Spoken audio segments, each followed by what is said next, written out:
नमस्कार, आदाब। Crime petrol dial 100 में आप सभी का स्वागत है। हिंदुस्तान आजाद है, हम सब आजाद हैं, मैं आजाद हूं, हम सब एक दूसरे की नजरों में आजाद हैं, पर शायद नजरियों में नहीं। क्या एक औरत के खुलेआम हंसने पर पाबंदी लगाने वाले आजाद हैं? क्या एक औरत को मर्दों का काम करने से रोकने वाले आजाद हैं? क्या एक बेबस औरत का पीछा करने वाले आजाद हैं? नहीं, ये सब गुलाम हैं गलत सोच के, जिसकी वजह से आज भी हमारे घर की औरतों की आजादी गुलामी की बेड़ियों में जकड़ी हुई है, और यही मानसिकता जन्म देती है बड़े अपराध को।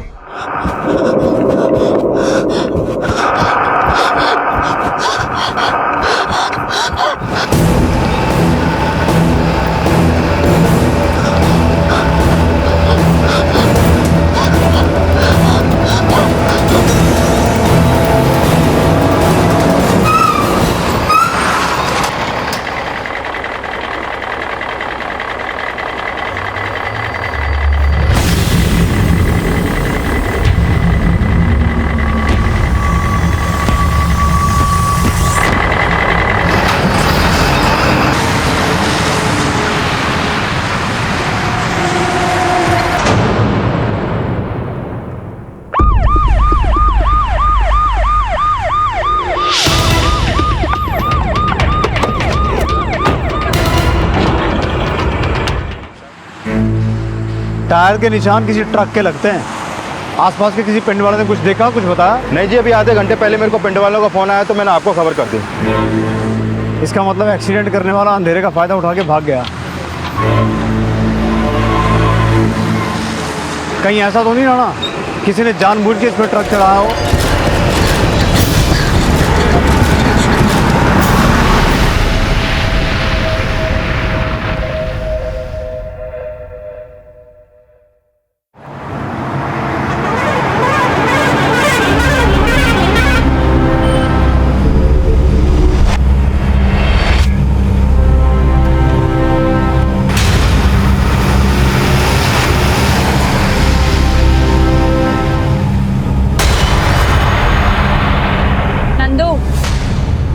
रब नू याद कर, इसके साथ भी रब है। लेकिन जो निशानियां पीछे आगे पीछे की चिंता मत कर, मैं हूं ना, मैं भी माँ हूँ।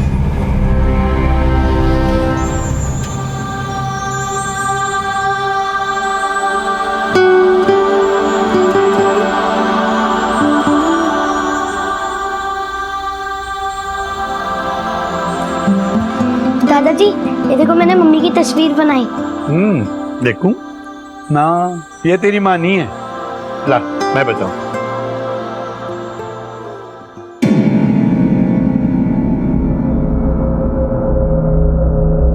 देखा, ये है तेरी माँ, जनानी मुच्छड़ वाली है। ये ना भूलो, इस कुनबे की मूछें जीत की वजह से बची हुई हैं, वरना शमशेर दे मरन दे बाद सब लुट जाना सी। मेरे कुलजीते दी ड्राइंग खराब ना करो। चल पुत्र, अंदर खाना खा ले।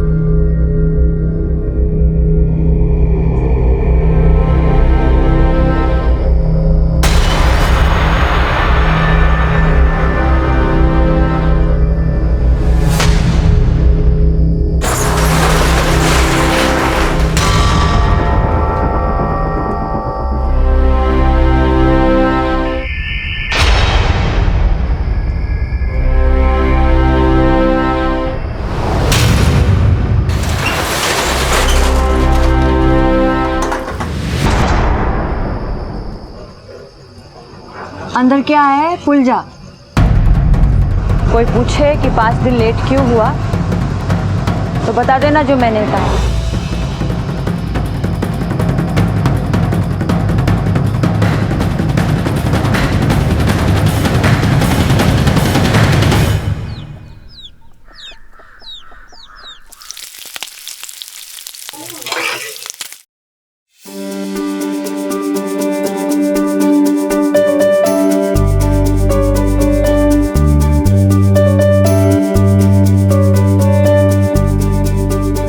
माँ,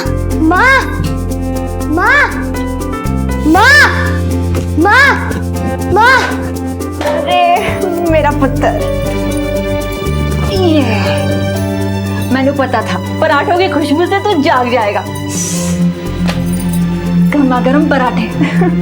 अरे गीत पुत्र, तू तो 5 दिन पहले आने वाली थी, कितने रह गई थी? वो झल्ला नंदू डिलीवरी के पेपर ही खो दिया। पटियाला चुंगी पे 5 दिन लग गए। बस ट्रकों को छुड़ाने में कस्टम वाले से देर हो गई। अरे पुत्र खा ले, गरम गरम है। हम लोग अपने घर में क्या इज्जत, कोई तो इज्जत होगी हमारी। कैसे ओए, लोग क्या हो गया? ऐसे क्यों खड़े हो जैसे कोई धरना देने वाले हो? धरना ही समझो जी। एड्स दे मरीज ਨੂੰ बाहर निकालो, ये हमारे साथ काम नहीं कर सकता है जी। लो जी, सरकार रेडियो में टेलीविजन में ज्ञान दे देकर थक गए कि ये रोग छूने से ना फैलता। हमारी अकल घुटने में ना है जी। अगर इसे काम से नहीं निकाला गया तो क्या? आप सब लोग कान खोलकर सुन लो।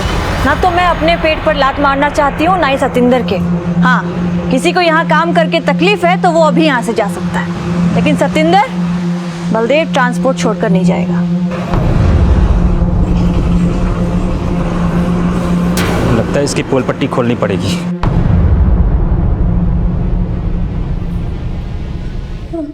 निकालो मुझे।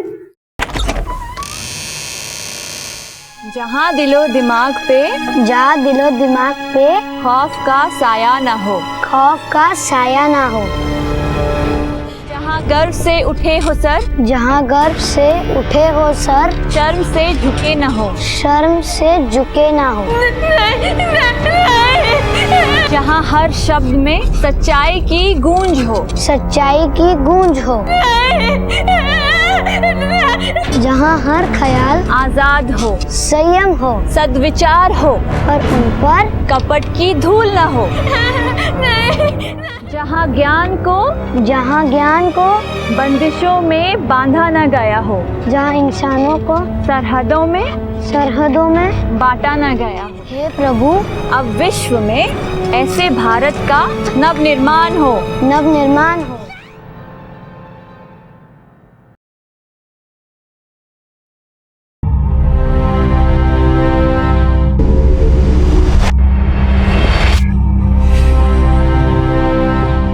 कल्ले जो पैसे चुराए तुसी? तूने तेरी सास दे कान भरे? पैसे पेड़ ते नहीं उगदे। ए बेचारी दिन रात मेहनत करके कमांदी है और तानू मिंट नहीं लगता उड़ान च। कोई तीर नहीं मारे है। मेरे बेटे दा जमा जमाया धंधा संभाल रही है, जिस पे सिर्फ मेरा हक है। ये सिर्फ नौकर है बलदेव ट्रांसपोर्ट की। बाबूजी, मैं खुद को आप सबका नौकर ही मानती हूँ, लेकिन नौकर है तो मालिक क्यों बन रही है? अच्छा ये बता, गोदाम में किसने छिपाया है?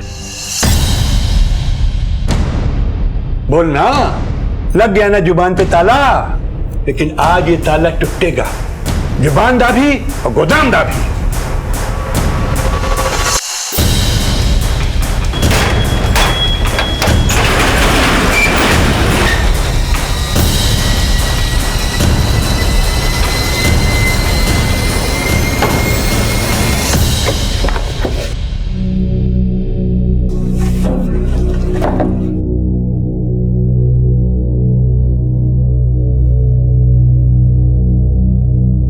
उस्ताद जी, शायद इन लोगों ने गायब कर दिया। यहाँ पक्का कोई था। यहाँ पर कोई नहीं था। जब कोई नहीं था तो ये जूठी प्लेटें कहाँ से आई? पता है थालियां यहाँ कहाँ से आई? ये जूठी प्लेटें हमारी है। नंदू, कितनी बार कहा है तुझे खाना खाने के बाद प्लेटें धो दिया कर, पर तू एक ही बस।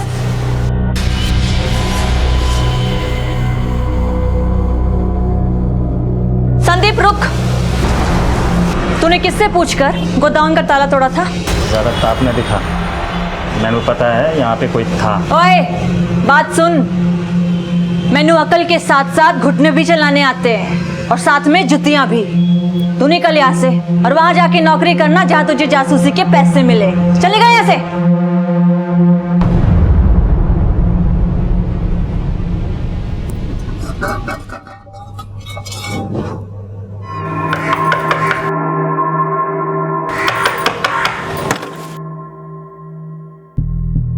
थैंक्स हरप्रीते, तूने तो मेरी ऐन मौके पर मदद कर दी, वरना आज मैं तो बड़ी मुसीबत विच फंस जाती।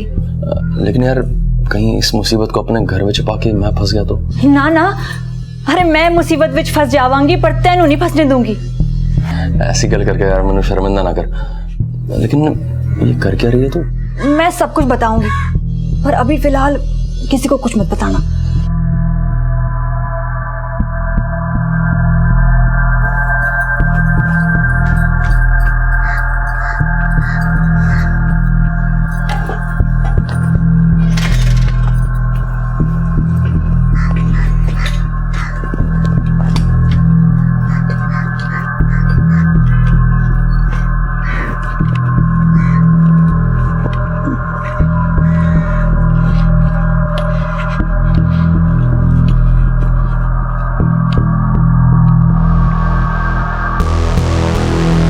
बाबूजी,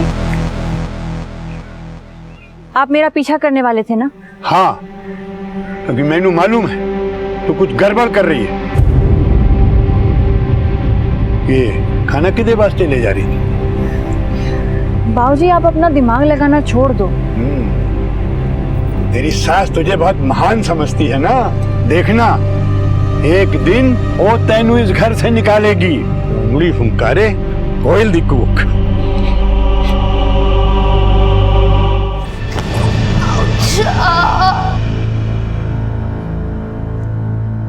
ओए नंदू, रेडी क्या?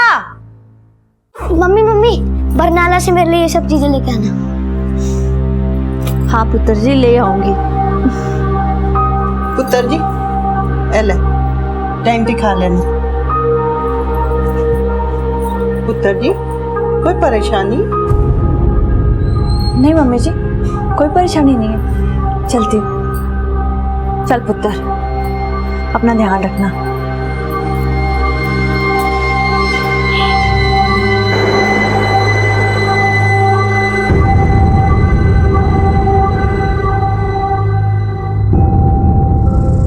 नंदू, ये रख दे।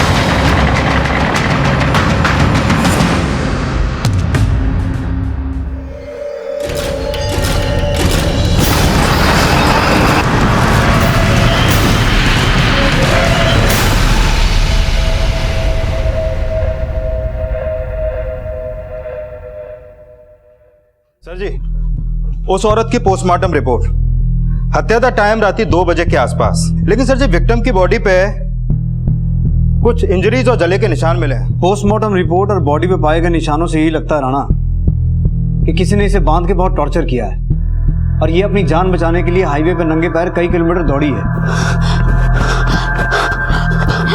इसलिए इसके तलवे जख्मी थे। अब पता ये करना है कि भागते हुए हाईवे पे इसके साथ कोई एक्सीडेंट या हादसा हुआ या फिर इसे भगा भगा के ट्रक के नीचे कुचलना भी इसके टॉर्चर का हिस्सा था। सर जी, मैंने एक्सीडेंट स्पॉट के पास वाले सभी एरिया में पूछताछ की, लेकिन ऐसा कोई बंदा नहीं मिला जो उस औरत को पहचानता है। पर राणा, मैनू बहुत स्ट्रांगली लगता है कि इसको कुचलने वाला इसे जानता होगा। एक काम करो, हत्या की समय से सुबह तक हाईवे के दोनों तरफ के टोल बूथ क्रॉस करने वाले हर ट्रक, हर लॉरी का डिटेल निकालो।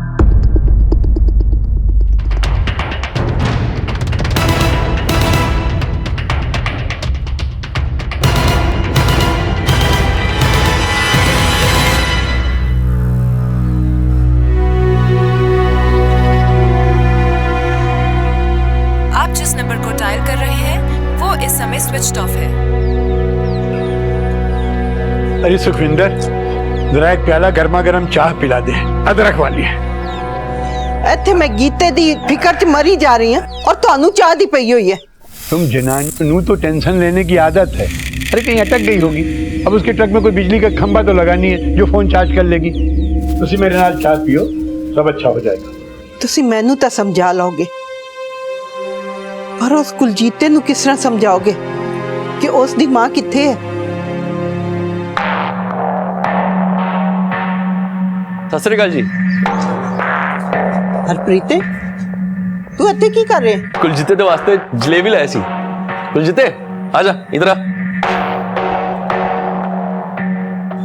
ये ले पढ़। मैं क्या गीत नहीं दिख रही? कुलजीते अंदर जा ते अपनी मम्मी ਨੂੰ फोन लगा। क्या गीत का नंबर नहीं लग रहा? गीत दी फिकर असी कर लांगे, तू जा और मेहरबानी करके दोबारा ना आए। ले फड़। सत श्री अकाल।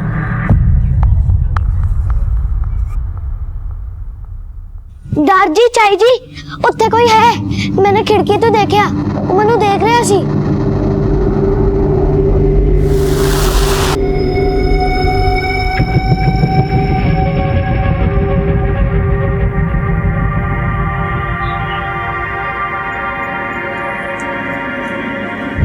नहीं पुत्र जी, उत्थे कोई नहीं है। मैं झूठ नहीं बोल रहा चाई जी, उत्थे कोई सी।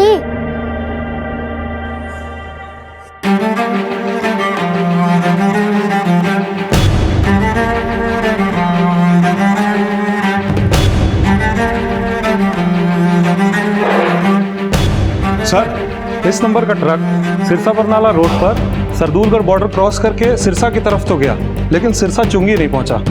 ये मतलब निकलता है कि ये ट्रक सिरसा और सरदूलगढ़ के बीच में कहीं पे खड़ा है। एक काम करो, सरदूलगढ़ बॉर्डर की फुटेज में इस ट्रक को आइडेंटिफाई करो।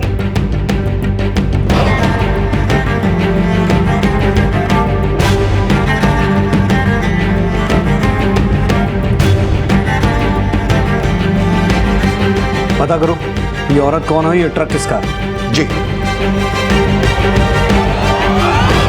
जब पुलिस ने गीत का बैकग्राउंड चेक किया और इंक्वायरी शुरू की तो कई चौंकाने वाले खुलासे सामने आए और इस खुलासे के तार उस अज्ञात महिला के शव से भी जुड़े थे जिसकी हत्या गीत के ट्रक से हुई थी। लेकिन क्या गीत का कनेक्शन इस केस में सिर्फ हिट एंड रन केस से ही था या फिर राज कुछ और भी थे?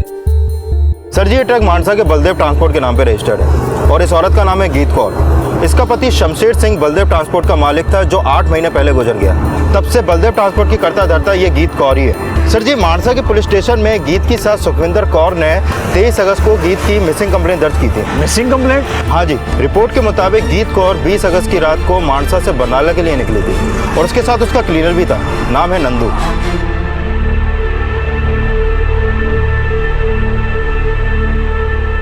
पुत्र जी थोड़ा तो खा लो।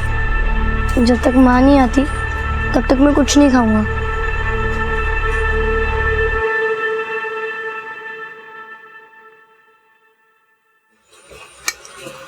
तुसी इत्थे बैठे चाय पींदे रहोगे या गीत दा कुछ पता भी करोगे? पुलिस ने खबर तो कर दी है, जब मिलेगी तो पुलिस आ जाएगी।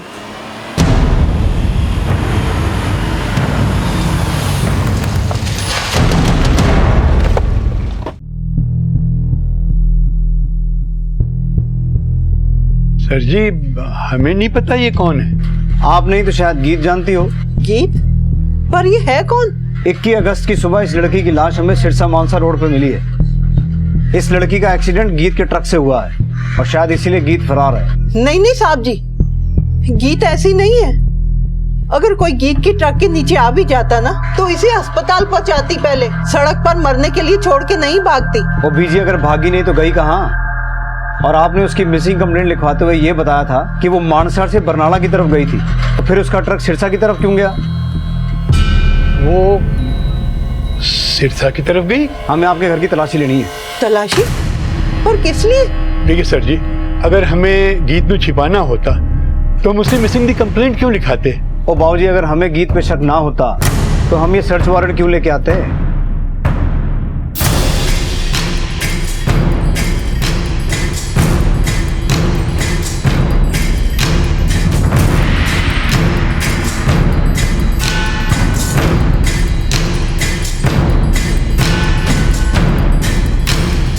नहीं है सर जी। देखो जी, अगर गीत यहाँ आती है या आपको फोन करती है या किसी भी तरीके से आपको कांटेक्ट करने की कोशिश करती है तो हमसे छुपाने की गलती ना करना।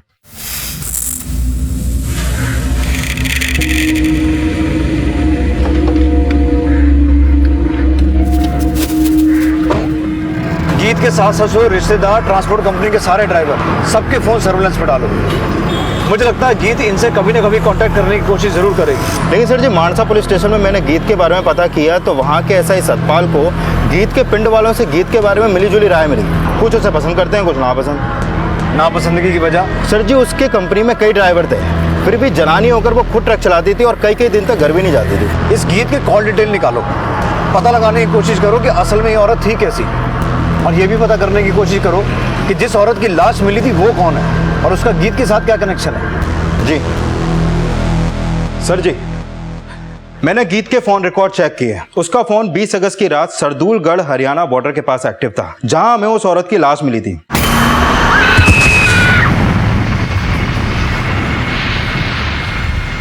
और उसी रात से गीत और क्लीनर नंदू दोनों के फोन बंद है सर जी। और जिस औरत की लाश मिली थी उसकी कोई पहचान हुई? अभी तक तो ऐसा कोई सामने नहीं आ रहा जो उसने पहचानता हो। ये गीत और नंदू, इनके कॉल डिटेल में ऐसा कोई मिला जो हमारे किसी काम आए? सर जी, गीत की पिछले दिनों उसी के पिंड के हरप्रीत सिंह दे नाल काफी बातचीत चल रही थी, देर रात में भी। लेकिन हरप्रीत का गीत के बिजनेस से कोई लेना देना नहीं था। ये गीत और हरप्रीत का कोई अफेयर तो नहीं हो सकता है सर जी। हरप्रीत गीत को शमशेर और गीत की शादी से पहले से जानता था। और सर जी, जब मैंने पिंड वालों से पता किया तो पता चला कि शमशेर के पेरेंट्स को हरप्रीत और गीत का मिलना जुलना बिल्कुल ही पसंद नहीं था। कहीं ऐसा तो नहीं रहा कि गीत हरप्रीत के घर छुपी बैठी हो?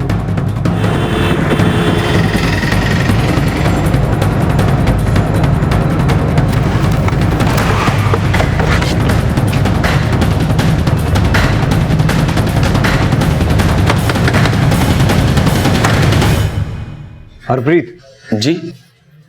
गीत अंदर है? गीत? नहीं जी। चल देख लेते हैं, तलाशी लो घर की।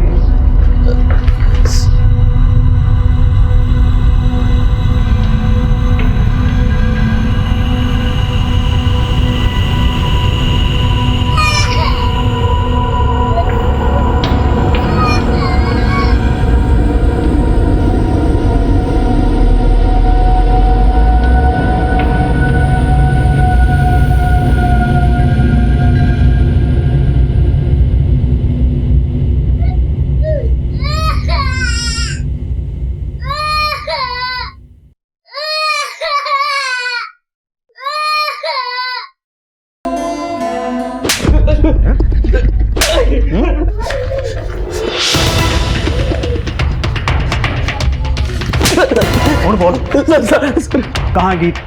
अरे बच्चे कहाँ से आए तेरे घर? सर मैंने नहीं पता गीत कितने हैं। इन बच्चों को मेरे डाल छोड़कर पता नहीं कितने गायब हो गए सर। किसके बच्चे हैं? सर मैंने कुछ नहीं पता। हफ्ते भर पहले रात में गीत आई थी।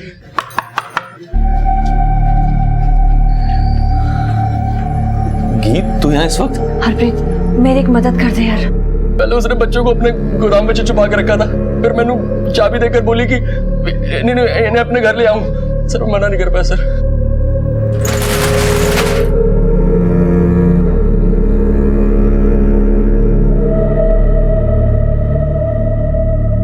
सर गीत ने मैंने बस इतना बोला कि वो इन बच्चों की मदद करना चाहती है और इन्हें जल्दी मेरे घर से ले जाएगी। इसे देखा कभी गीत के साथ? नहीं सर। देख हरप्रीत, अगर तेरी एक भी बात झूठ निकली ना बोलने लायक बचेगा ना बैठने लायक। आगे गल समझ? लेके चलो अनु। चल लो बेटा पी लो, लो खाओ।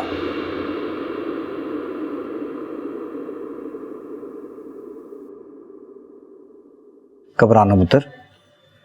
क्या नाम है तुम्हारा? माँ चाहिए मुझे। बेटे इसे पहचानती हो? हमारी माँ खड़े से। ये तुम्हारी माँ है? क्या नाम है तुम्हारी माँ का? माँ। बेटा इसे पहचानती हो? ये बंडी से। यही आंटी तुम्हें यहाँ लेके आई थी?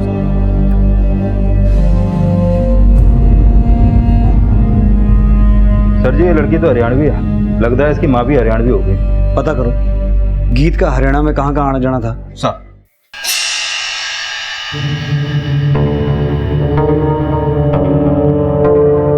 नहीं सर, मैंने नहीं जानता, लेकिन कुछ दिन पहले मैंने शक होया था कि गीत ने किसी ने गोदाम में छिपा रखा है। कैसे शक हुआ आपको? वो संदीप ने नंदू और गीत को बात करते हुए सुना था। संदीप कौन?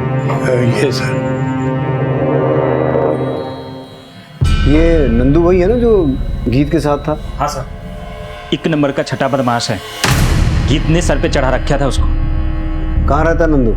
सर वैसे तो बिहार का रहने वाला है, लेकिन कहीं भी सो जाता है, ट्रक में, गोदाम में या ऑफिस की छत पर। अच्छा, ये गीत का हरियाणा आना जाना होता था? सर हरियाणा क्या, वो तो यूपी, एमपी, राजस्थान, दिल्ली सब जगह जाती थी।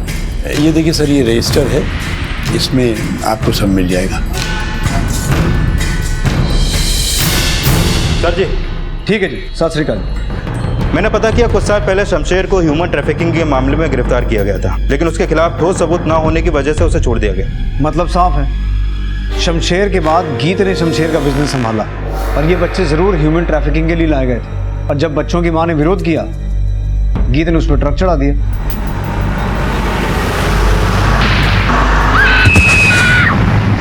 नहीं साहब जी, हमारा शमशेर ऐसा नहीं था, और गीत भी। अगर गीत का ह्यूमन ट्रैफिकिंग से कोई लेना देना नहीं है तो उन दो बच्चों को अनाथ करके अपने साथ क्यों लाई? वो हरप्रीत आपसे झूठ बोल रहा है। उसकी बुरी नजर थी मेरी गीत पे, और वो गीत को फंसाना चाहता है। और बीजी, अगर गीत सही है तो फरार क्यों है? फरार नहीं है साहब जी, कई बार रास्ते में ट्रक अटक जाता है। कुछ दिनों पहले ही पटियाला चुंगी पे 5 दिन तक ट्रक फंसा रहा। तारीख क्या थी तब? राणा, पता करो गीत का ट्रक पटियाला चुंगी पे ह्यूमन ट्रैफिकिंग के लिए तो नहीं पकड़ा गया था? जी।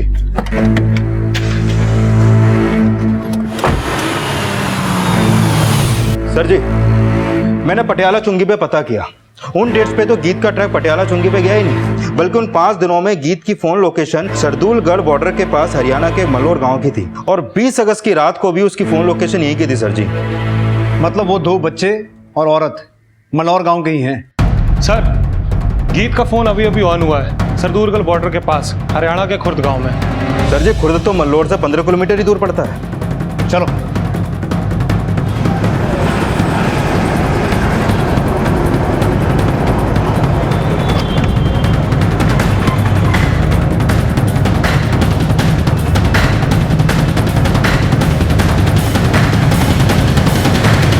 जल्दी ले।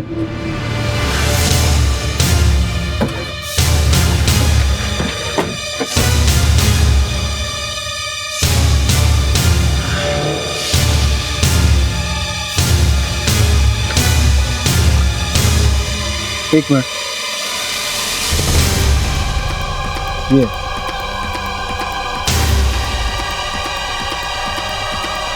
अरे मैं लूंगा, मैं लूंगा। चटे, तो ये बोलती मैं लूंगा, ये बोलती मैं लूंगा, फोन को खराब कर रहे हैं साहब। गीत कहाँ है? कौन गीत साहब? जिसका फोन है तेरे पास? साहब ये फोन ते मैंने उत्ते प्यारा मिला सीगा। अच्छा, हाँ जी। किथे?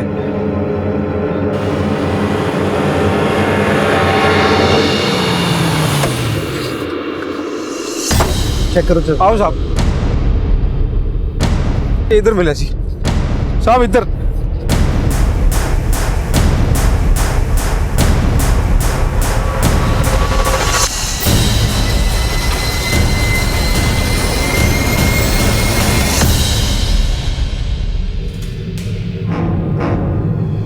आसपास का एरिया सर्च करो। राणा, बॉडी को पोस्टमार्टम के लिए भेजो। पुलिस गीत को अभी तक एक फरार क्रिमिनल मानकर ढूंढ रही थी, लेकिन उसकी लाश मिलने के बाद इस केस का रुख ही बदल गया। गीत भी एक पीड़ित की तरह सामने आई है, लेकिन जिस औरत की लाश पुलिस को मिली थी उसका गीत से क्या कनेक्शन था? आखिर गीत क्यों उसके बच्चों को अपने साथ लेकर गई थी? और गीत का हेल्पर नंदू अब कहां था? सर जी, अभी अभी गीत के क्लीनर नंदू का फोन ऑन हुआ है। लोकेशन जलंधर हाईवे के पास एक ढाबे की है। अपनी एक टीम भेजो वहां, क्विक।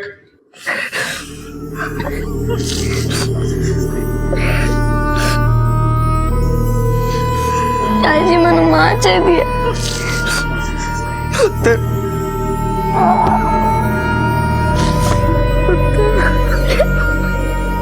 अरे पिन में नाक कटवा दे मरी है करम जली। दूसरों से बच्चे अनाथ करने वाली दा खुद दा बच्चा अनाथ हो गया। नहीं, साडी गीत ऐसी नहीं थी। सर जी, पोस्टमार्टम रिपोर्ट के मुताबिक गीत के सर पे किसी भारी पत्थर से वार किया गया और फिर उसके बाद उसकी बॉडी को जलाने की कोशिश की गई। सर जी मैनू लगता है कि बारिश की वजह से वो आग बुझ गई। इसका मतलब ये हुआ राणा कि कोई ये चाहता था कि गीत की बॉडी आइडेंटिफाई ना हो, पर ऐसा कर कौन सकता है? और इस नंदू की क्या भागीदारी हो सकती है?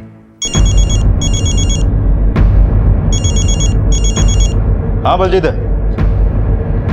ठीक है हम पहुंचते हैं। सर जी मल्लोर गांव के बाहर गीत का ट्रक मिला है। Let's go.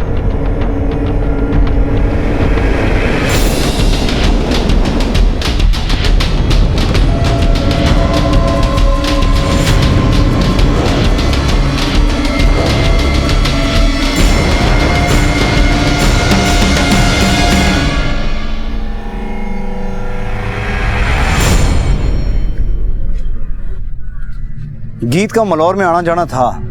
राणा, मुझे लगता है ये ट्रक इस गांव में जरूर उसके जान पहचान वालों ने खड़ा किया होगा, जिनके साथ वो ट्रैफिकिंग का कारोबार करती थी।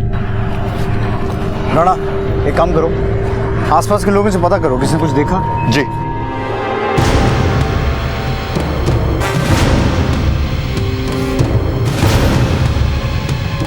नहीं सर जी, किसी ने कुछ नहीं देखा। अगर यहाँ किसी ने कुछ नहीं देखा तो गांव चलते हैं, पता करते हैं उस औरत को और 2 बच्चों को कोई जानता है कि नहीं।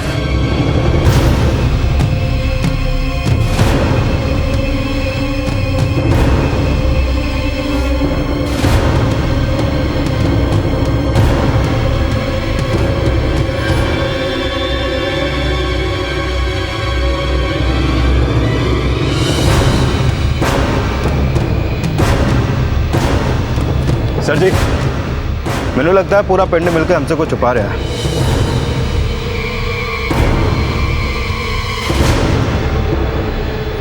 पुत्र जी दूध पी लो।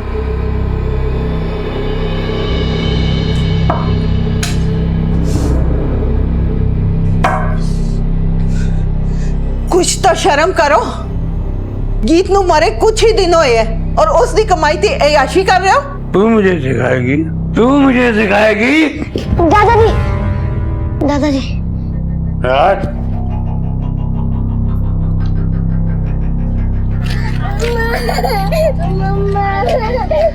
हाँ बेटा, यही गांव है तुम्हारा? तुम्हें पता है तुम्हारा घर कहाँ है? हमें लेके चलोगी अपने घर?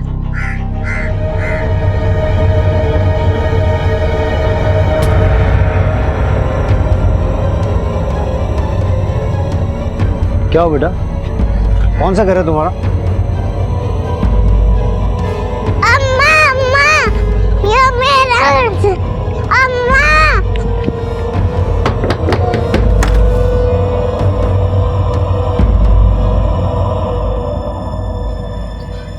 धर्म क्या हो गया अम्मा?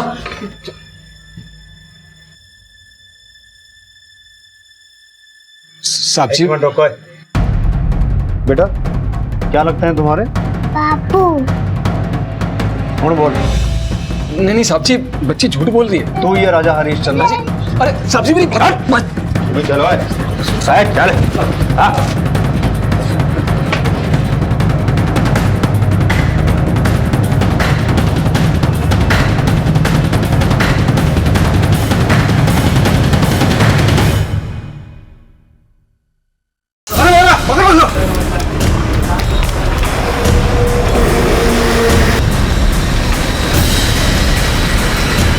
गीत का पति शमशेर हमारे गांव में शादी के लिए छोरियां सप्लाई करता था।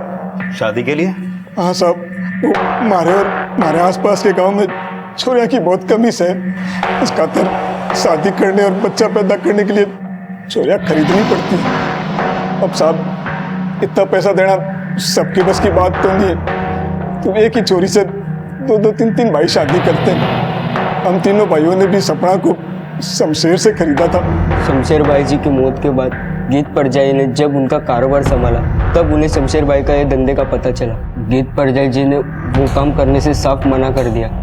उनको बहुत बड़ा धक्का लगा और उन्होंने तय कर लिया कि जो लड़कियां शमशेर भाई की वजह से मल्लार में बेची गई है उन्हें कुछ भी करके छुड़ाएंगे। और एक दिन हम मल्लार पहुंचे। ओए, रुक। ये क्या कर रही है तू?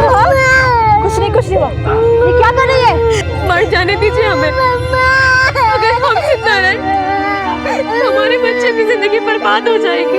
अरे कुछ नहीं होगा तनु, मैं हूं ना, संभाल इसे। ओए कौन है?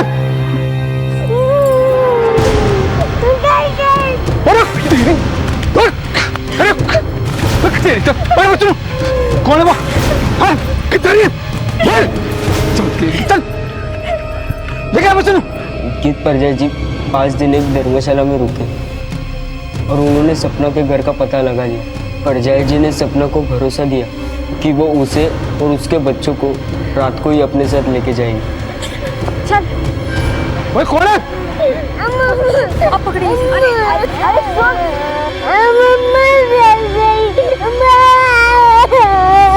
आप लोग जाइए, मेरी फिक्र मत कीजिए, आप लोग जाइए, आप मेरे बच्चे को बचाइए, जाइए यहाँ से।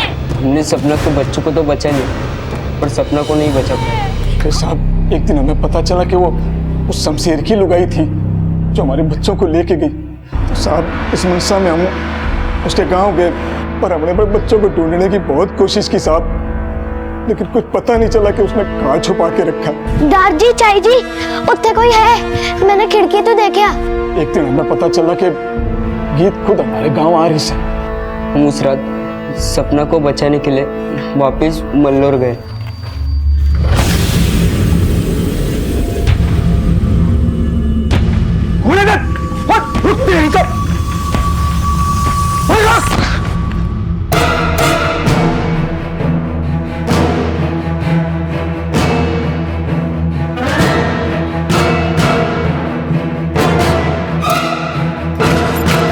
परिजय जी मैंने उनको चकमा दे दिया, चलो जल्दी से।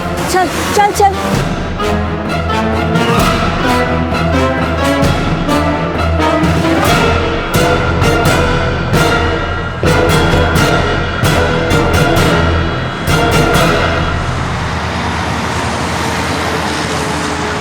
भाई साहब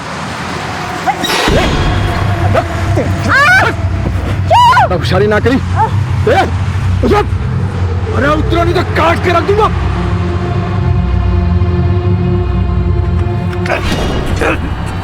बहुत चर्बी है ना तने, अब तो तने अपनी कहानी बना के रखूंगा। अब तू तो आज गया। चल रुक जाओ, रुक जाओ, भाग जाओ तुम लोग। मैं किसी तरह अपनी जान बचा के भाग गया।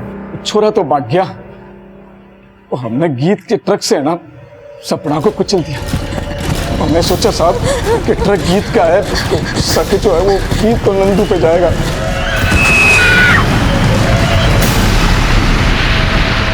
लेकिन तुझे कैसे पता चला कि गीत शमशेर की बीवी है और वो ही सपना के बच्चों को अपने साथ लेकर गई है? उस साहब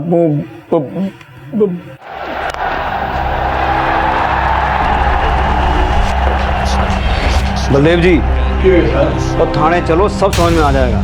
मैं जानता था कि शमशेर धर्म के जरिए मलौर में लड़कियां सप्लाई करने का काम करता था, इसलिए जब मुझे ये पता चला कि उस रात गीत और नंदू मलौर से वापस आए हैं और गीत अपने साथ 2 बच्चों को उठा करके लाई थी, मैंने ये बात फौरन फोन करके धर्म को बता दी। मैं ये भी जानता था कि गीत और नंदू उस औरत को बचाने के लिए जरूर जाएंगे, इसलिए जैसे ही वो घर से निकले मैंने धर्म को फोन करके ये बात भी बता दी। एदा मतलब है तुसी जानबूझ के अपनी बहू की जान खतरे में डाली, क्योंकि मेरी बहू मेरे बेटे के कारोबार की मालकिन बन गई थी जो मुझे फूटी आंख नहीं भा रहा था। बलदेव जी अब अपना बाकी का बुढ़ापा जेल में बिताना। जहाँ हर शब्द में सच्चाई की गूंज हो, जहाँ हर शब्द में सच्चाई की गूंज हो।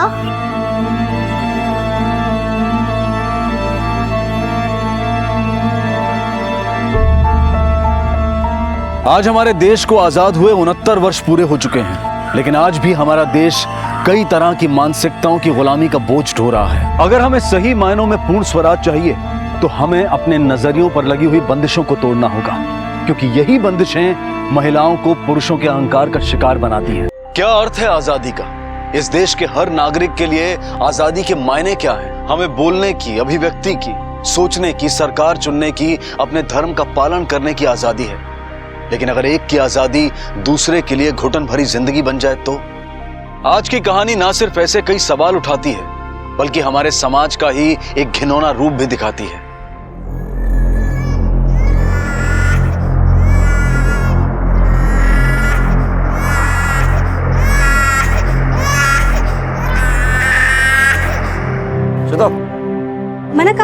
अंदर जाओ। वंशु तो चिंता ना कर, चुपचाप फिर। बाय बाय पेड़, बाय बाय कारक कौवे, बाय बाय कच्ची सड़क, बाय बाय पक्षी।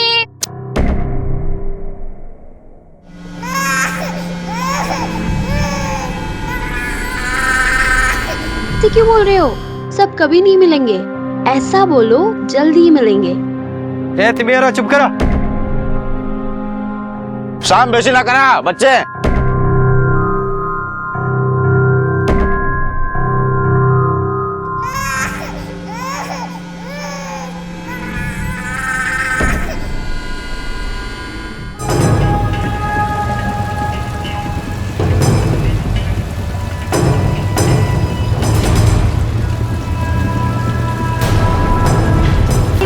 तुम लोग चलो चलो, मैं देखता हूँ, चलो।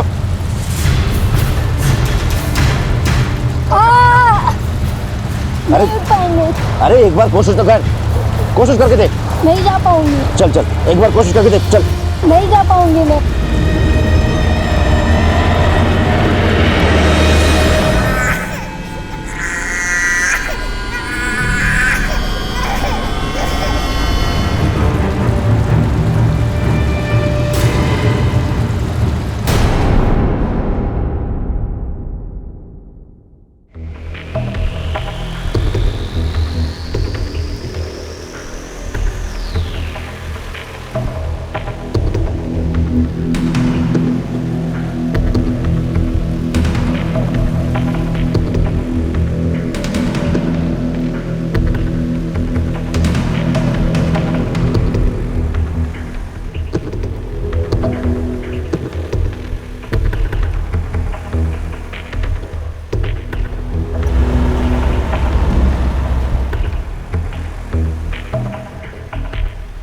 रघु भैया, हम दीदी के घर कब पहुंचेंगे? पहला दिल्ली जाएंगे, वहाँ तुम सब जन छोले कुलचे का नाश्ता करना, उसके बाद मुंबई में मिसल। दीदी मिसल क्या आता है? बच्चा मिसल ना वहाँ का बहुत अच्छा नाश्ता होता है। हम लोग मिसल खाएंगे भैया, हम लोग मिसल खाएंगे। मिसल खाएंगे।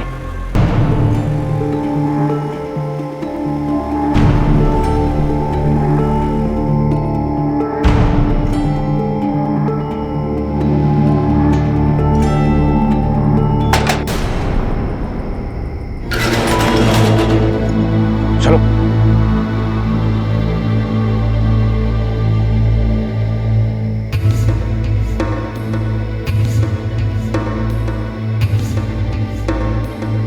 चलो चलो, जल्दी चलो, जल्दी चलो। भैया, मैं दीदी से बात कर सकती हूँ फोन पर? अभी बहुत रात हो गई है, उसका मालिक गुस्सा करेगा। कल तुम सब जन अपने घर वालों से बात करना। चलो जल्दी, चलो चलो अंदर, चलो चलो चलो, जल्दी जल्दी जल्दी जल्दी करो, जल्दी। अभी तुम सब लोग आराम करो, मैं कल सुबह आऊंगा, ठीक है? क्यों लाया गया था केसरी जैसी लड़कियों को और छोटे छोटे बच्चों को दिल्ली में? क्या होना है इनके साथ? कुदरत की मार सह चुके पड़ोसी देश के ये बच्चे अब इंसानों के हाथों और क्या सहने वाले थे? क्यों भेड़ बकरियों की तरह उन्हें वहां रखा गया था? क्या इन दोनों कहानियों का कोई सिरा एक दूसरे से जुड़ा हुआ था? मेरा बच्चा ने कहाँ चला गया? मेरा बच्चा, मेरा बच्चा, मेरा बच्चा कहाँ चला गया? मैं नहीं बुलाया था साहब आपको, सब मेरा बच्चा। मेरा बच्चा ने कहाँ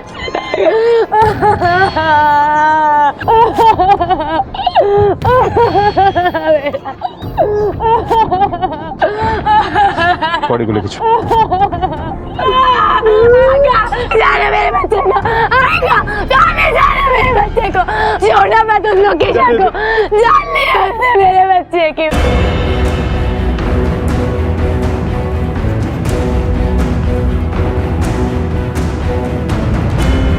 सर, लड़की का नाम लोकेशा है, नेपाली है। हमें ये पता करना होगा कि यहाँ से कुछ चोरी भी हुआ है क्या? अभी ना बच्चे की माँ बोलने की हालत में है, ना बच्चे का बाप बोलने की हालत में। पहले हमें इस लोकेशा के बारे में पता करना होगा, सोसाइटी के पास क्या जानकारी। कहाँ की रहने वाली थी, कहाँ से आई थी, उसकी फैमिली कहाँ है, उसके पास फ़ोन था या नहीं, अगर था तो उसका नंबर क्या है। कभी ना कभी अपनी फैमिली से बात हुई होगी, उसके फ़ोन को सर्वेलेंस पे डालते हैं। Yes sir. ए सीमा, सीमा, सारा दिन तू अकेले ही बात करेगी क्या? रख फोन, रख। कैसे तू बात कर?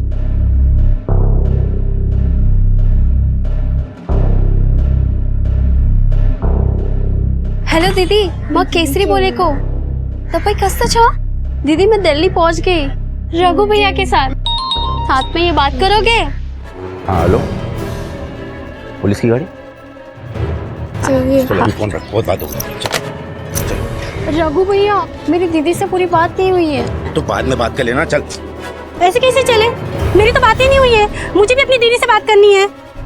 ये गुस्सा मत दिला मेरे को, समझी ना? मैं तो सबकी धुलाई करूंगा। चलो चलो। आप लोगों ने मेड का वेरिफिकेशन नहीं करवाया? पढ़े लिखे लोग हैं आप, आपकी सेफ्टी के लिए ये रूल। सर 1 साल से वो हमारे साथ में थी, जब मैं प्रेग्नेंट थी उसने सारा काम अच्छे से किया, तो हमने वेरिफिकेशन नहीं करवाया। बस इतना पता है वो नेपाल से थी। बेडरूम का लॉकर तो हमेशा बंद रहता था, ज्यादा कुछ लेके नहीं गई, 1-2 गहने और थोड़ा बहुत कैश लेके भाग गई। पैसों और गहनों की हिफाजत का इतना ख्याल है, और बच्चे की हिफाजत का क्या? छोड़ दिया एक अनजान नौकरानी के भरोसे। सर, लोकेशा के कमरे में ना बैग है, ना कपड़े, ना उसकी कोई फोटो। सर एक फोटो है मेरे पास उसके।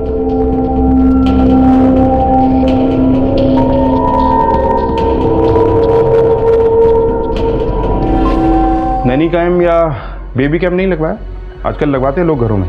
सर मैंने बोला था जिग्नेश से, पर नहीं लगवाया इन्होंने। आप एक काम कीजिए, ये फोटो आप मेरे नंबर पे भेज दीजिए।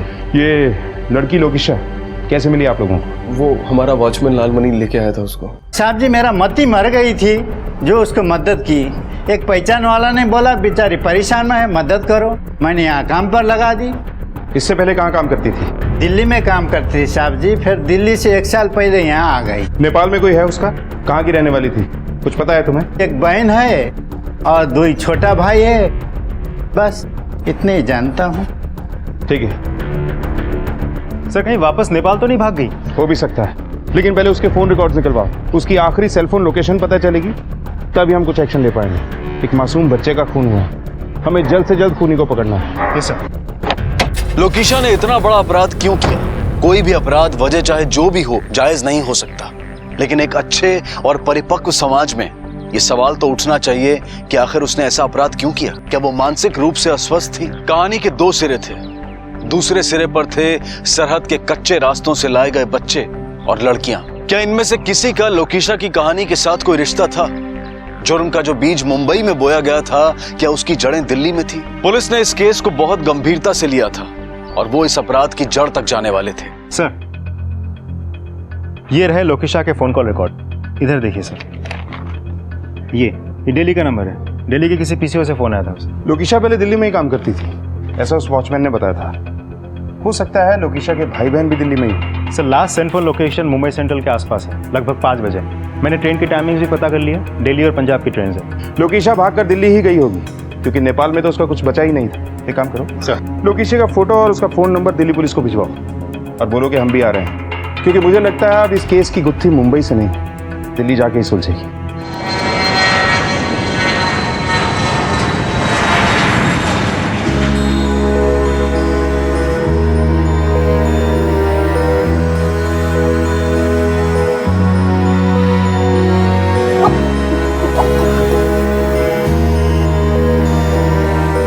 दीदी मुझे प्यास लग रही है, पानी लेके आती हूँ, सोच।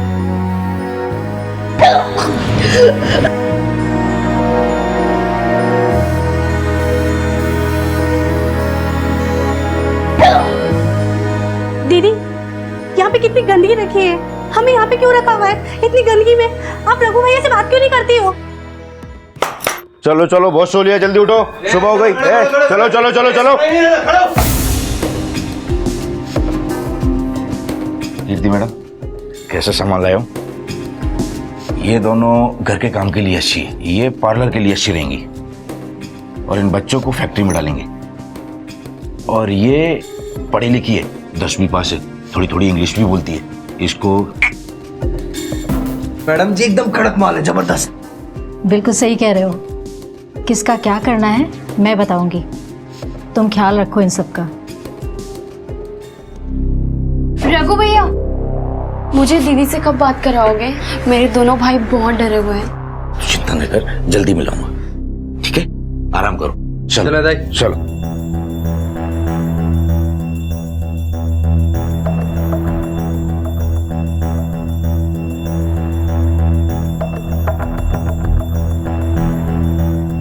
दीदी मुझे बहुत डर लग रहा है, नींद नहीं आ रही।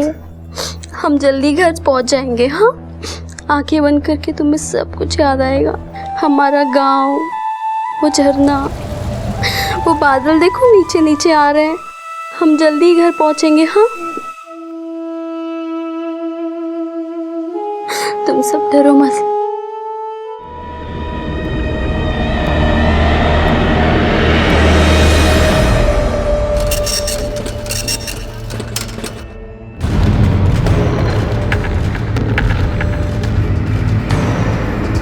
वो रहा शॉप। इस औरत को जानते हो? देखा है कभी? इसी पीसीओ से फोन किया था किसी ने इसे। नहीं सर जी, इसे देखा तो नहीं है। ये नेपाली है क्या? हाँ। इसकी बिरादरी की कुछ लड़कियां फोन करने आती थी, सब नेपाली दिखती थी। कहाँ रहती हूँ? यही पास में एक मंजिला इमारत है, उसी के ऊपर रहती है। ठीक है।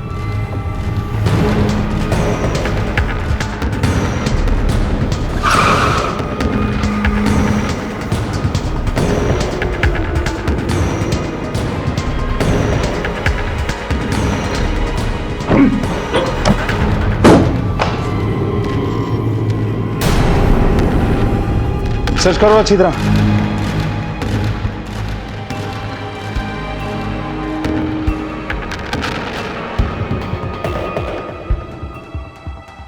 सर, हर तरफ गंद पड़ी है, वहां बाल्टी में भी।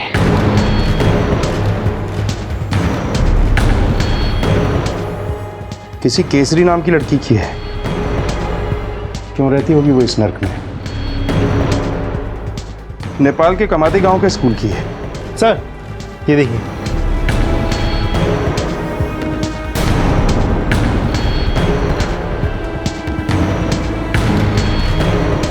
यहाँ जरूर कोई क्राइम हुआ है। फॉरेंसिक टीम को बुलाओ। सर, कई सवालों के जवाब पुलिस के हाथ आते आते छूट गए और मुजरिम फरार हो गए।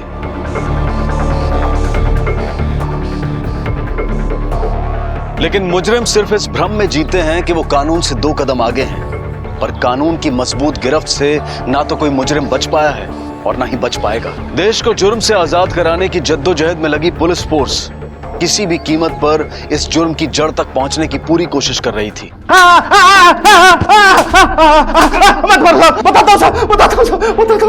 अगर कर सब बताता हूँ साहब। यहाँ कुछ नेपाली लोग रहते थे, कुछ बच्चे और कुछ लड़कियां आते जाते रहती थी साहब। कभी कभी उनसे मिलने वाले लोग भी आते थे साहब। हमेशा से वही लड़कियां रहती थी? नहीं साहब, अलग अलग लड़कियां आती और जाती थी साहब। कमरा किसको किराए पे चढ़ाया था? एक कृति मैडम है साहब। लड़कियां यहाँ क्यों लाई जाती थी? क्या होता था उनके साथ? वो तो पता नहीं है साहब। किसी के नाम एग्रीमेंट कुछ होता था क्या? हाँ साहब, नोटरी का ठप्पा लगा के किराए पर चढ़ा दिया था साहब। हर महीने समय पे अच्छा किराया आता था साहब। अब बता, ये कीर्ति कहाँ मिलेगी? दक्षिण दिल्ली में एक ब्यूटी पार्लर है साहब। ले जाओ इसे।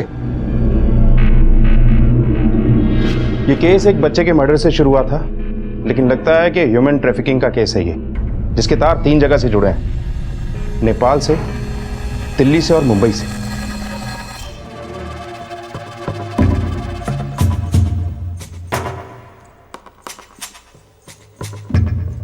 मैडम, स्पेशल वाली मसाज चाहिए, एकदम दिल खुश कर देने वाली। खन्ना साहब ने तो बहुत तारीफ की आपके बॉडी मसाज पार्लर की। ओह, तो खन्ना साहब ने भेजा है आपको? बिल्कुल। तब तो आपको मसाज भी खन्ना साहब वाली ही चाहिए होगी। एकदम। अच्छा, तुम बात कर लो, आइए प्लीज। चलिए।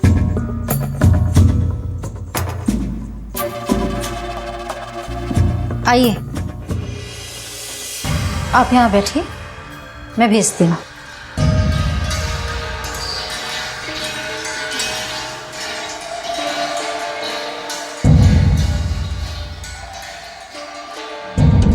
आ जाओ।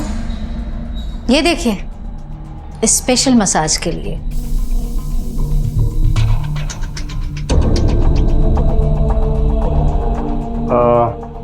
कोई फ्रेश पीस नहीं है?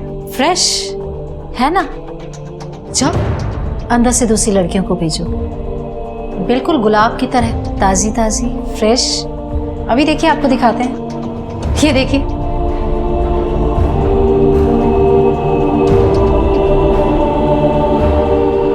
इक्कीस, 17, 19, 20। और तुम 18 की। अरेस्ट कर लो इन सबको। अरे साहब रुकिए ना, कुछ ले दे करके यहाँ हाँ ले दे लेंगे, थाने में कर देखिए, लेंगे। चलो देखिए, पहुंच बहुत ऊंचे तक है। पहुंच थाने में नहीं करा। ए सिंह अंदर देखो, कोई और नहीं क्या? देखिए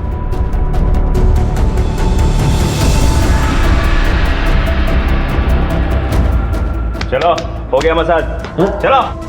तो चुप रहिए, चुपचाप चलिए यहाँ से। कुछ भी नहीं है साहब, छोड़ो ना मुझे, छोड़ो साहब, ऐसा कुछ भी नहीं है साहब। आप मेरी बात क्यों नहीं सुन रहे हैं? सुन रहे हैं तुम्हारी बात थाने में।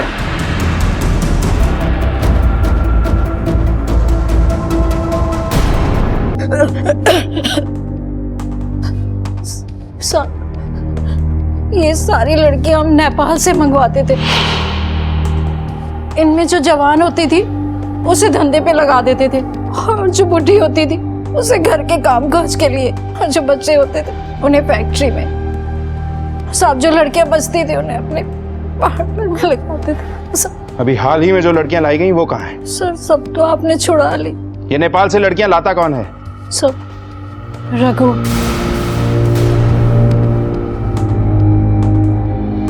कहाँ मिलेगा ये रघु? इसका नंबर क्या है और इसके साथ कौन कौन काम करता है? रघु का दोस्त शामू। शामू का एड्रेस क्या है? तिलक नगर, बलराम गली, मोती भवन। इनकी मदद से रघु का स्केच बनवाओ, सारे थानों में सर्कुलेट करो और पोस्टर भी लगवाओ।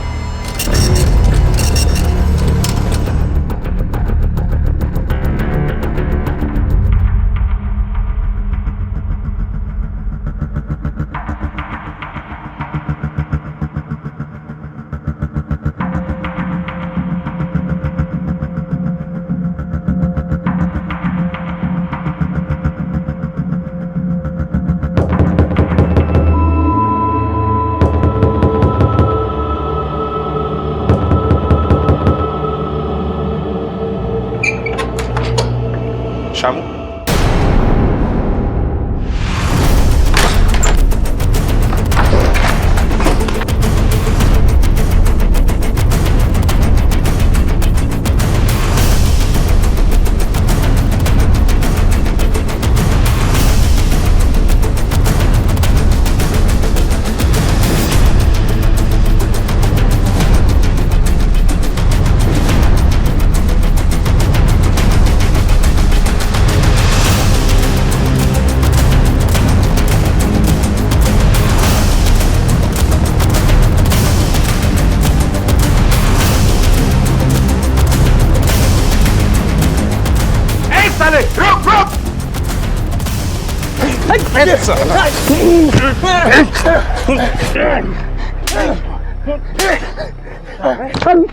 निर्दोष लड़कियों और मासूम बच्चों की तस्करी करता है, बाकी की जिंदगी जेल में सड़ेगा तू। साहब मैंने कुछ नहीं किया साहब। साहब मैं तो सिर्फ मदद करता हूँ, बाकी सब काम तो रघु करता है साहब। वो नेपाल से लड़कियों को लेकर आता और उनके परिवार वालों से कहता कि उनको अच्छी नौकरी दिला देगा। लोकेशा का साहब? लोकेशा तो सर मैंने सिर्फ नाम सुना है साहब, मैंने उसे देखा नहीं है, लेकिन रघु से लेकर आया साहब। केसरी और उसके 2 छोटे भाइयों से मैंने उसका नाम सुना था साहब, लोकेशा का नाम। इसके अलावा मैं कुछ नहीं जानता साहब। रघु कहाँ है? रघु कहाँ है? साहब रघु लोगों को लेकर ओखला निकला है साहब। ओखला में क्या है? साहब ओखला में टाइल बनाने वाली फैक्ट्री है साहब, वहीं बच्चों को लेकर गया है। ये सब क्या हो रहा है? इतने सारे बच्चे इतनी बुरी हालत में काम कर रहे हैं, बाल मजदूरी का रैकेट चलाता है। मारस! आप में से कोई इस लड़की को पहचानता है क्या?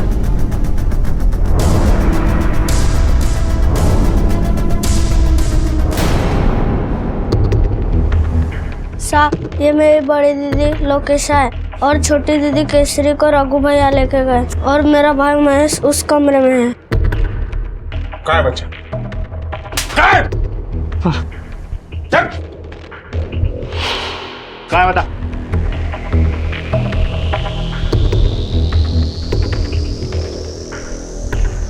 सर बच्चा तो मर गया। महेश, क्या हुआ महेश? उठना महेश।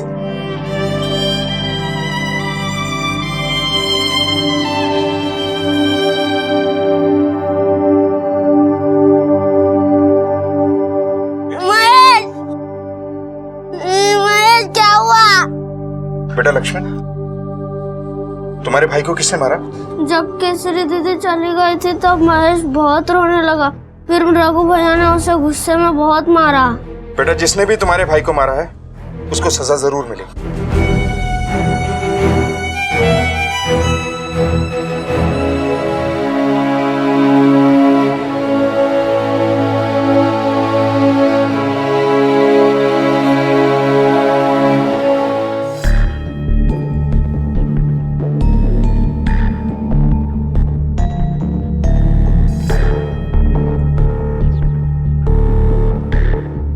रघु, इन लड़कियों पे काम करना पड़ेगा। हमें यहाँ पर क्यों लाया गया है? हलाल करने से पहले खिलाया और सजाया जाता है। चलो कपड़े उतारो। नहीं, मैं नहीं उतारूंगी। अरे कपड़े उतारो। ये तेरे भाई हमारे पास है और उसकी जिंदगी तेरे पास। जैसा बोलती वैसा कर। केसरी और लोकेशा दोनों बहनें लापता है। एक जुर्म करके भागी है और दूसरी रघु के चंगुल में। कहाँ हो सकती है? सर अभी तक इस केस में जो सुराग मिले हैं उससे तय है कि बच्चे और लड़कियां नेपाल से लाई गई और ट्रैफिकर्स ने उनके साथ बहुत ज्यादतियां की हैं।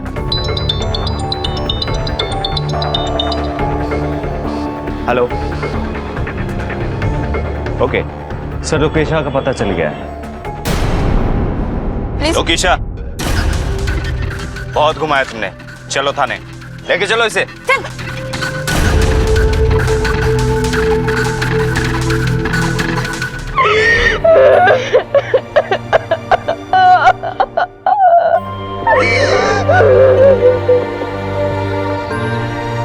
दीदी आप क्यों जा रहे हो? आप मत जाओ। हम यहाँ पे सब अकेले पड़ जाएंगे। तेरा ना लो, घर बनाना है।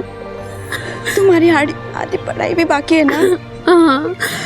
तुम अभी से ऐसा करेगो तो कैसे होगा? तुम मेरी गुड़िया हो, है ना? तुम्हारी आंखों में आंसू अच्छा नहीं लगता। तुम पढ़ाई पे ध्यान देना, ठीक है? और मनोहर काका है ना, उनके पास मैं पैसा भेज दूंगी और आज से तुम्हें इनके बाप और तुम्हें इनके पापा। हाँ दीदी, ठीक है? मैं ख्याल रखूंगी।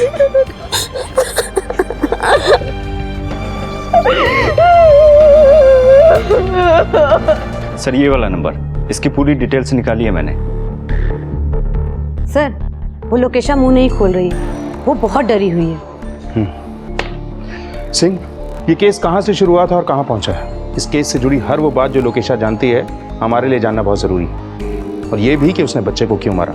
लेकिन उसे सच बुलवाने के लिए हमें कोई ना कोई तरीका अपनाना पड़ेगा। Yes sir.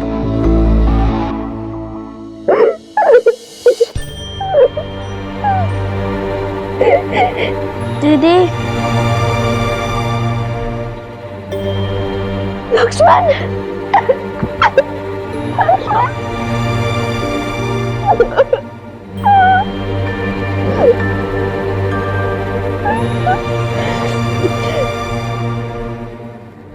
महेश और केसरी का? दीदी महेश मर गया।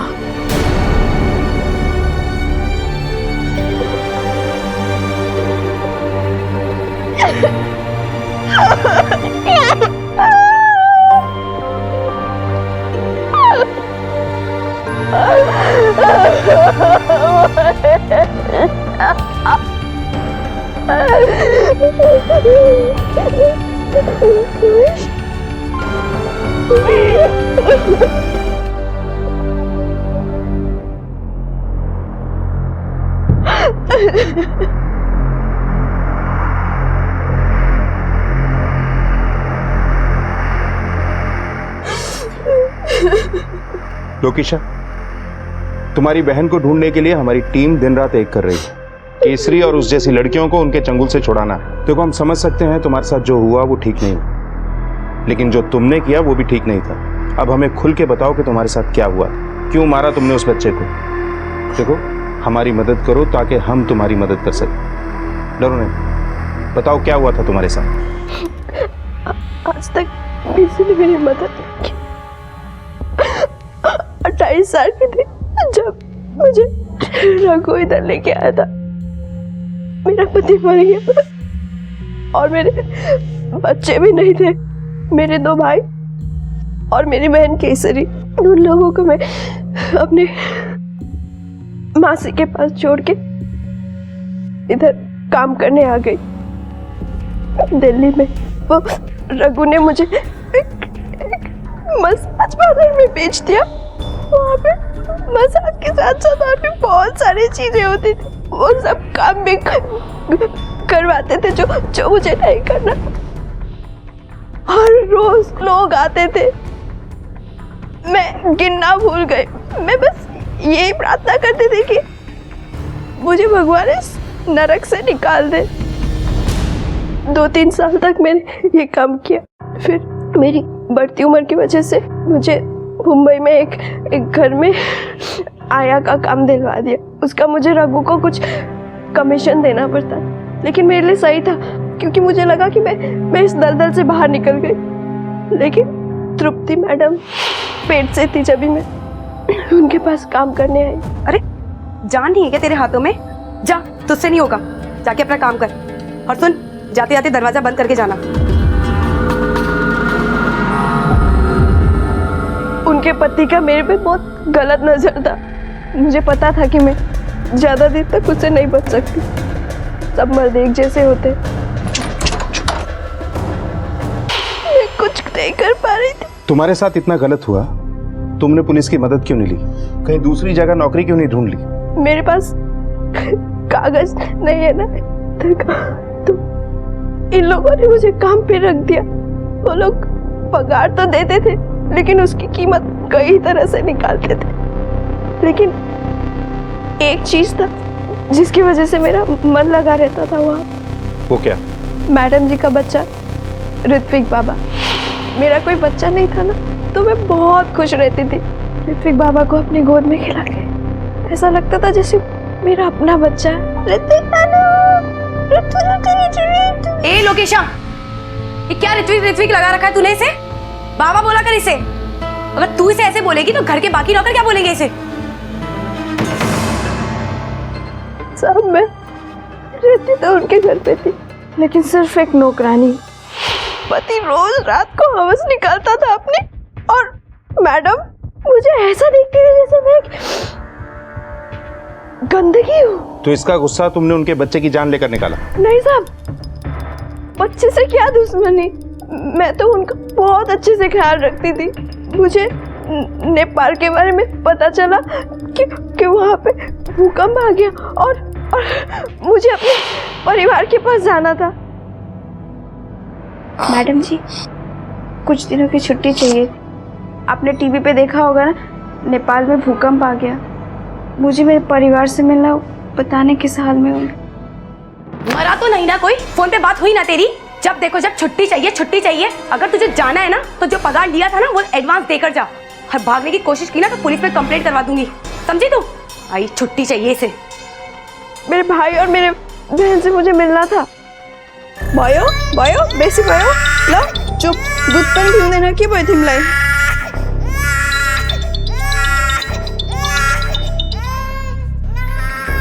हेलो हेलो दिदी, म केसरी बोलेको। केसरी, तपाईँ कस्तो छ? तू कहाँ पे है? और तू इतने दिन से तेरा कॉल क्यों नहीं आया? तू ठीक तो है ना? दीदी मैं दिल्ली पहुंच गई। दिल्ली में क्या कर रही है तू? वहाँ पे किसके साथ है? रघु भैया के साथ। रघु? बहुत बात होगा। केसरी, हेलो बाबा, चुप ना। मुझे समझ भी नहीं आ रहा था क्या करूं मैं मैडम जी को हर रोज बोलती थी कि मुझे छुट्टी दे दो, मुझे मेरे भाई बहन से मिलना है। मैम साहब, मुझे छुट्टी चाहिए। मेरी बहन बहुत मुसीबत में है। मैंने उनके सामने हाथ जोड़े, गिड़गिड़ा, लेकिन उन्होंने मुझे जाने नहीं दिया। केसरी की बहुत फिक्र होने लगी। वो रघु के चुंगल में फंस गई थी। 10वीं तक पढ़ी, बहुत सुंदर है। रघु ने जो मेरे साथ किया मैं सोच भी नहीं सकती थी अगर वो सब केसरी के साथ हो जाता तो मुझे बहुत चिंता होने लगी। उस दिन ऋत्विक पापा खोए जा रहे थे। ऋत्विक पापा चुप रहो।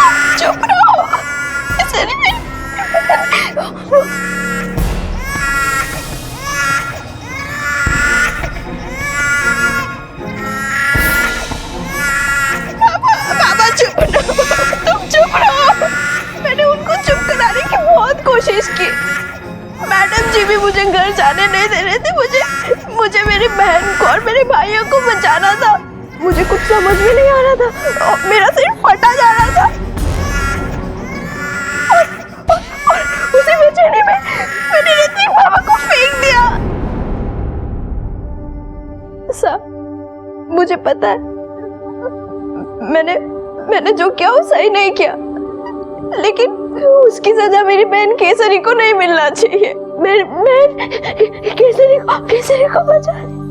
लोकीशा और केसरी जैसी लड़कियां अपने देश में बेघर और बेसहारा होकर निकल पड़ती हैं रोजगार और बेहतर जीवन की तलाश में, लेकिन भेड़ की खाल में छिपे इन भेड़ियों का वो आसान शिकार बन जाती हैं। वो मजबूर होती हैं और उनकी मजबूरी का नाजायज फायदा हर कदम पर हर कोई उठाने को तैयार रहता है। उनकी आजादी उनसे छीन ली जाती है। वो लौट कर जाना भी चाहें तो उन्हें जाने नहीं दिया जाता। इनमें से कुछ इस दर्द को अपना नसीब मान लेते हैं और कुछ हालात से लड़कर आजादी हासिल करते हैं। जुर्म की इस बड़ी दस्तक पर अब पुलिस मुस्तैद होकर मुकाबला करने के लिए तैयार थी।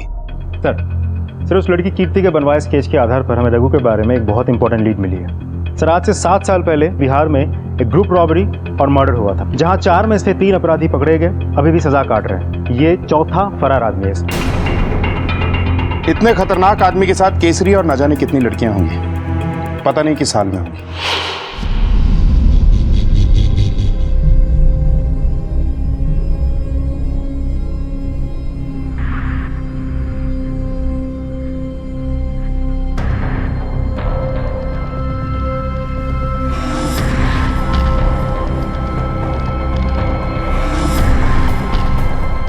आप मुझे ऐसे छोटे कपड़े पहनाकर क्यों तैयार कर रहे हो?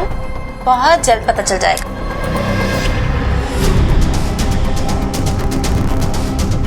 हेलो रघु, लड़कियां रेडी हैं। अब बोल। सर, रघु के बारे में एक इन्फॉर्मेशन है। सदर बाजार के डिलाइट फोटो स्टूडियो में रघु कुछ लड़कियों के साथ देखा गया है। चलो।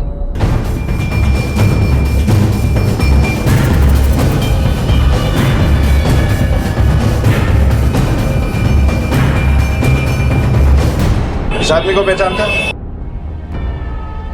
हाँ सर, ये आदमी कुछ दिन पहले ही आता है यहाँ पे, कुछ लड़कियों को लेकर कह रहा था फोटो खिंचवानी है।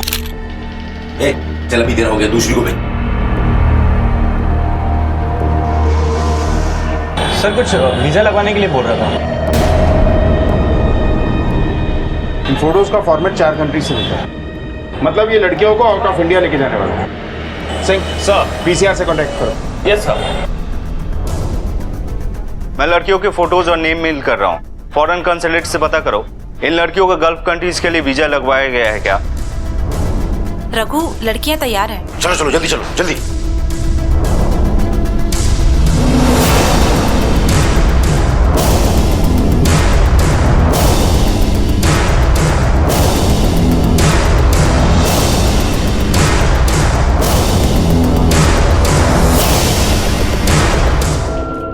Okay thanks sir.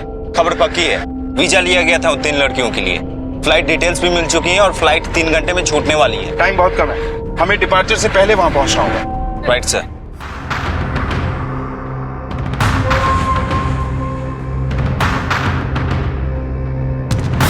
Singh, airport authorities को अलर्ट कर दो। फ्लाइट डिले कराना हो तो भी डिले करवाओ और कहना कि सभी एंट्री एग्जिट पर एयरपोर्ट सिक्योरिटी की हेल्प चाहिए हमें। Okay sir.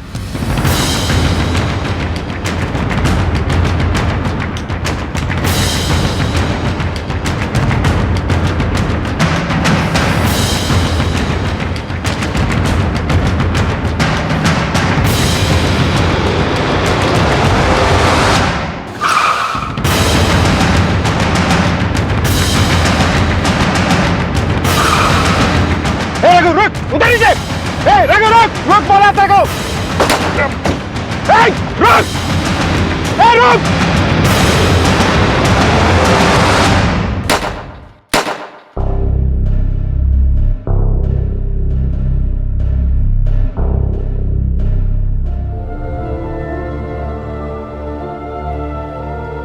दीदी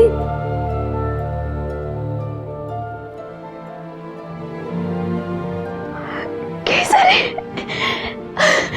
कैसा कैसा है तुम कैसे कैसे होते थे तू तू तू तू ठीक है ना? तुझे चोट नहीं आई ना? केसर ये क्या पहना है तूने?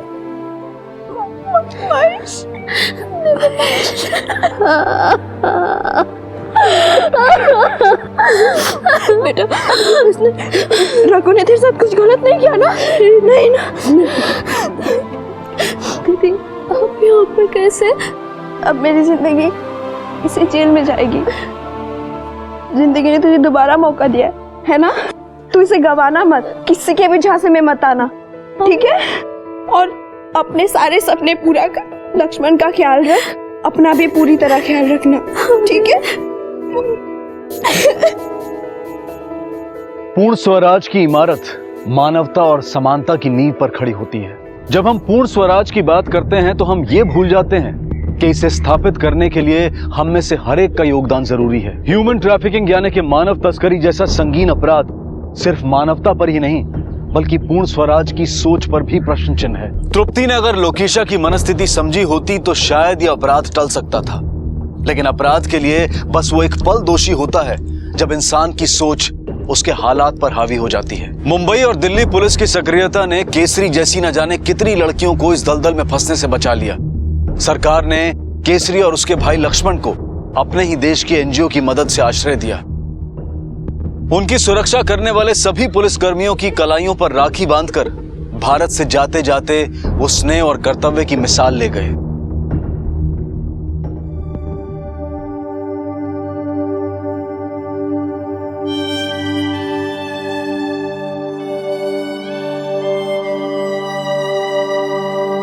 मुझे दो, मैं देखता हूँ।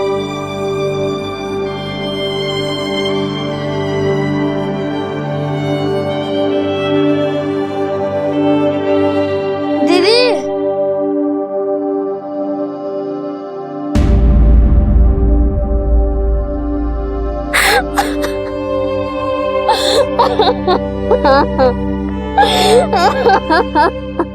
लगभग 6 लाख से 8 लाख जीते जागते इंसान हर साल अवैध रूप से इंटरनेशनल बॉर्डर्स पार कराए जाते हैं। इनमें से ज्यादातर बच्चे होते हैं। ये बच्चे प्रोस्टिट्यूशन यानी देह व्यापार या बाल मजदूरी के लिए इस्तेमाल किए जाते हैं। इनसे इनका बचपन छीन लिया जाता है, जवानी लूट ली जाती है। जब हम अपनी सुख सुविधाओं के लिए दूसरों की आजादी को कुचल देते हैं तब ऐसे संगीन हालात पैदा होते हैं। शोषण, असमानता, जुल्म, जब तक किसी भी समाज में ये रहेंगे तब तक पूर्ण स्वराज एक सपना ही रहेगा। सब मिलकर कदम उठाएंगे तो अपराध टल भी सकते हैं और उनसे मुक्ति भी मिल सकती है, और ये है असली आजादी। इसी विचार के साथ अब मैं अनूप सोनी आपसे विदा लेता हूं। फिर मुलाकात होगी अगले एपिसोड में जुर्म की एक और कहानी के साथ। तब तक अपना और अपने परिवार का ख्याल रखें और देखते रहें क्राइम पेट्रोल डायल 100। सबक एक को सीख हम सबको। जय। क्राइम पेट्रोल के और भी दिलचस्प कहानी देखने के लिए हमारे चैनल को सब्सक्राइब करें और बेल आइकॉन दबाना न भूलें।